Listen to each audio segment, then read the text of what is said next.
കരിങ്കല്ലിൽ കൊത്തിവച്ചിരിക്കുന്ന ഖുർആൻ സൂക്തങ്ങളാണ് മദീനയിലെ ഹിജാസ് മ്യൂസിയത്തിൽ എത്തുന്നവരെ ആകർഷിക്കുന്നത്. മുഹമ്മദ് നബിയുടെ കാലശേഷം അധികം വൈകാതെയാണ് ഇവ കല്ലിൽ കൊത്തിവച്ചത് എന്നാണ് കരുതുന്നത്.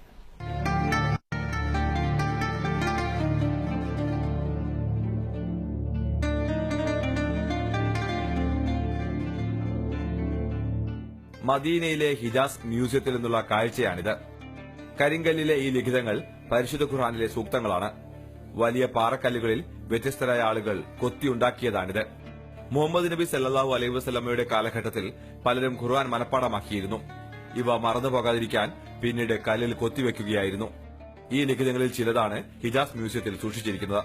നബി സല്ലല്ലാഹു അലൈഹി വസല്ലമ തങ്ങളുടെ കാലഘട്ടത്തിൽ സ്വഹാബാക്കൾ എല്ലാവരും തന്നെ ഖുർആൻ മനഃപ്പാഠമാക്കിയിരുന്നു. ഖുർആന്റെ ആയത്തുകൾ കൺമറഞ്ഞു പോവാതിരിക്കുന്നതിനു വേണ്ടി അവർ എല്ലാവരും തന്നെ കല്ലിൽ കൊത്തിവെക്കുന്ന ഒരു സമ്പ്രദായ രീതി അവർക്കിടയിൽ നിലനിന്നിരുന്നു. അവർക്ക് മനസ്സിലാവുന്ന രീതിയിൽ വളരെ മനോഹരമായ രീതിയിലുമാണ് ആ കല്ലിൽ അവർ ഖുർആന്റെ ലിഖിതങ്ങൾ കൊത്തിവെച്ചിട്ടുള്ളത്. വ്യത്യസ്തരായ ആളുകൾ കൊത്തിയുണ്ടാക്കിയത് കൊണ്ട് തന്നെ ലിപികളിലും ആ വ്യത്യാസം കാണാനാവും.